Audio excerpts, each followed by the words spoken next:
Good morning friends. आज मैं class 9th का निर्देशांक ज्यामिति लेसन नंबर 3.3 का एग्जाम्पल नंबर जो है 3 लेके आया हूं। इसमें क्या दिया है, कार्तीय तल में बिंदुओं 5 0 0 5 2 5 5 2 और -3 5 -3 -5 5 -3 और 6 1 का स्थान निर्धारण कीजिए। बराबर। तो हमने आपको क्या बोला है, बताया है कि हमारा क्या होता है, ये यहाँ पे आप देख लीजिए, मैं एक छोटा सा बनाता हूं। यहाँ पे क्या होता है, ये एक्स एक्सिस होता है, ये वाई एक्सिस होता है, यहाँ पे वाई डैश होता है, यहाँ पे क्या होता है, एक्स डैश होता है। जो दाहिने तरफ का होता है इसमें सब का होता है, ये जो इधर वाली संख्या प्लस होती है। तो इसमें हम क्या दिखाते हैं, प्लस प्लस दिखाते हैं। इसको प्रथम चतुर्थांश बोलते हैं, इसको द्वितीय चतुर्थांश बोलते हैं, इसको तृतीय चतुर्थांश बोलते हैं, इसको चतुर्थ चतुर्थांश बोलते हैं।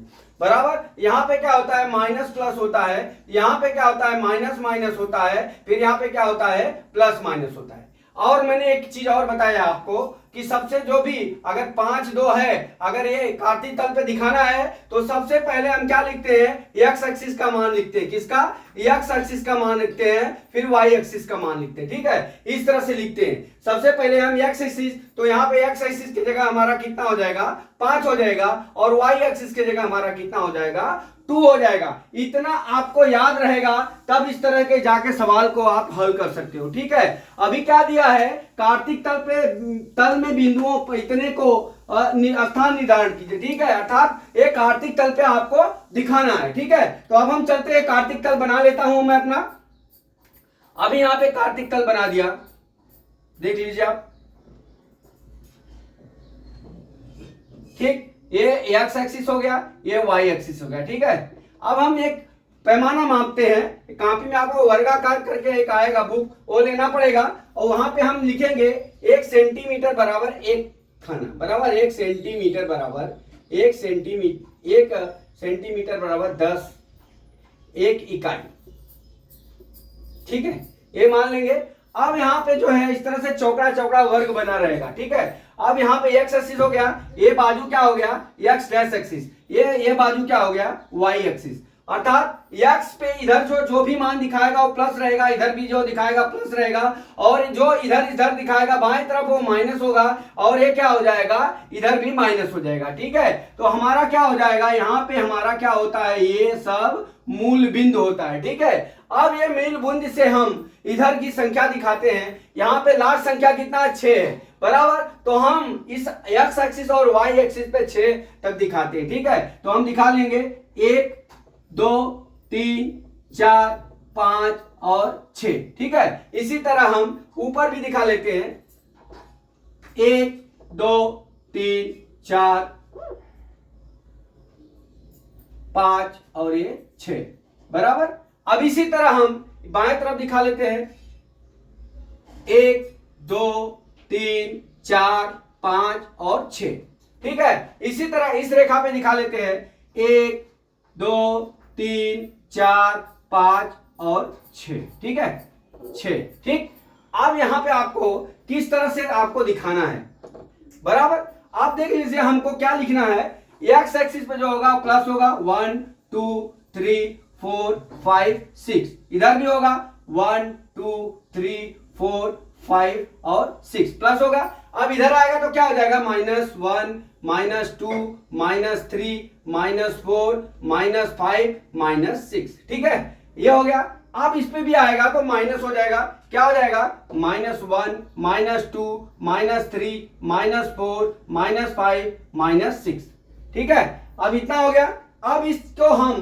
अब इन मानों को हम इस पे दिखाते हैं, और इन मानों को दिखाते समय आपको ये ध्यान रखना पड़ेगा कि 5 0 है तो कौन से चतुर्थांश में आएगा। ठीक है, और 0 5 है तो कौन सा चतुर्थांश में आएगा, और 2 और 5 है तो कौन से चतुर्थांश में आएगा, ये देखते हुए। और आपको एक चीज और याद रखना पड़ेगा कि सबसे पहले हमने आपको बार बार सवाल में बताता हूं कि सबसे पहले एक्स एक्सिस दिखाते हैं, फिर वाई एक्सिस लिखते हैं। ठीक है, अब यहां पे हम चलते हैं। अब हमारा पहला सवाल क्या है, 5 और 0, अर्थात हमारा एक्स एक्सिस कितना हो जाएगा, 5, और वाई एक्सिस कितना हो जाएगा, 0। ठीक है, तो ये प्लस है, तो एक्स एक्सिस मतलब कितना है, 5। अब यहाँ पे एक्स एक्सिस 5 है, वाई एक्सिस क्या है, यहाँ पे 0 है, तो यहाँ पे 5 0 यहाँ पे दिखा देंगे। कहां दिखाएंगे, यहाँ पे।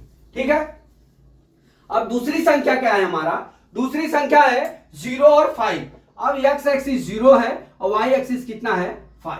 ठीक है, तो हमारा 0 और 5 है, तो यहां पे दिखाएंगे x एक्सिस कितना है हमारा 0 और यहां पे कितना है 5।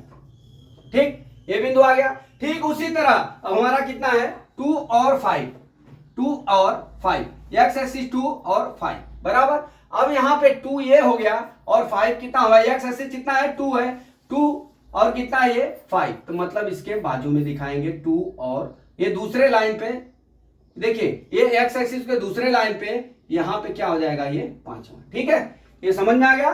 फिर उसी तरह से हमारा क्या दिया हुआ है ये देख लीजिए, हमारा क्या दिया है 2 5 हो गया, अब हमारा 5 और 2 हो गया। ठीक है, अर्थात x एक्सिस पे 5 और y एक्सिस पे दूसरा, मतलब यहां पे हो गया 2 5 और 2। ठीक, अब फिर क्या दिया है -3 और 5, -3 5 मतलब x एक्सिस पे -3 और y एक्सिस पे 5, तो -3 कहां आएगा, x एक्सिस पे -3 ये बाजू आएगा और 5 कहां आएगा, यहां पे आएगा, अर्थात हमारा बिंदु यहां पे आएगा। 3 के लाइन में, यहां पे 3 के लाइन में यहां पे -3 और यहां पे क्या हो जाएगा 5 हो जाएगा। इतना समझ में आ गया दोस्त। अब फिर इसी तरह हमारा कितना दिया है -3 और -5 दिया। ठीक है, ये अंक दिया है, अर्थात x एक्सिस पे -3, y एक्सिस पे -5, तो x एक्सिस पे -3 यहां हो गया, y एक्सिस पे -5 यहां आएगा, मतलब 3 यहां आ गया, 5 यहां आ गया, यहां पे बिंदु दिखाएंगे -3 और -5। ठीक है, अभी हमारा अगला सवाल क्या है दोस्तों, इसको वापस में मिटाता हूं, देख लीजिए। ठीक है, अब फिर क्या दिया है हमारा संख्या 5 और 3, x एक्सिस कितना हो गया 5, y एक्सिस कितना हो गया 3, मतलब x में 5 जाना है, y में 3 जाना है। x एक्सिस क्या है प्लस है, y एक्सिस क्या है माइनस है, तो यहां पे देख लीजिए x एक्सिस 5, x एक्सिस हमारा 5 और कितना है -3, अर्थात x एक्सिस पे 5, y एक्सिस पे 3, अर्थात यहां पे हम दिखा देंगे 5 और -3। ठीक है, अब इस तरह से ये हमारा यहाँ पे बिंदु होगा, यहाँ पे भी बिंदु, यहाँ पे भी बिंदु, यहाँ पे भी बिंदु, यहाँ पे भी बिंदु। ठीक है, और यहाँ पे भी बिंदु। ठीक है, अभी अगला सवाल क्या दिया है दोस्तों 6 और 1, अब ये इसको मिटा लीजिए, x एक्सिस हमारा 6 हो गया, y एक्सिस 1 हो गया। अब हमारा x एक्सिस पे 6 जाना है तो हम 6 गए, y एक्सिस पे कितना जाना है, x एक्सिस पे 6 जाना है, y एक्सिस पे कितना जाना है 1 जाना है, अर्थात हमारा यहाँ पे 6 और 1, यहाँ पे ये बिंदु पे कितना हो जाएगा 6 और 1। इस तरह से दोस्तों, इस तरह से हमारा जो है आपको समझने से पहले, इस सवालों में निर्धारण करने से पहले आपको ये फंडामेंटल आना चाहिए कि प्रथम द्वितीय तृतीय चतुर्थ चतुर्थांश में क्या plus plus minus plus minus minus plus minus, और एक जो x और y होता है, जो दो संख्याएं होती हैं, पहला x होता है दूसरा y होता है। ठीक है, तो हम क्या करेंगे इन युग्मों को x बराबर हम 5 मान लेंगे और y बराबर हम 2 मान लेंगे। ठीक है, और x और एक्सिस पे और y एक्सिस पे जैसे मैंने यहाँ पे हल करके लिखा, इस तरह आप एग्जाम में करेंगे तो आप इस पे कार्तीय तल पे व्यवस्थित दिखा सकते हैं, सवाल गलत नहीं होगा। तो दोस्तों मैं आशा करता हूं कि आपको ये जो मैंने पढ़ाया लेक्चर, ये आपको समझ में आ गया होगा। अगला लेक्चर मैं फिर कल लेके आता हूं। जय मां सरस्वती, जय भारत माता, जय जवान, जय किसान।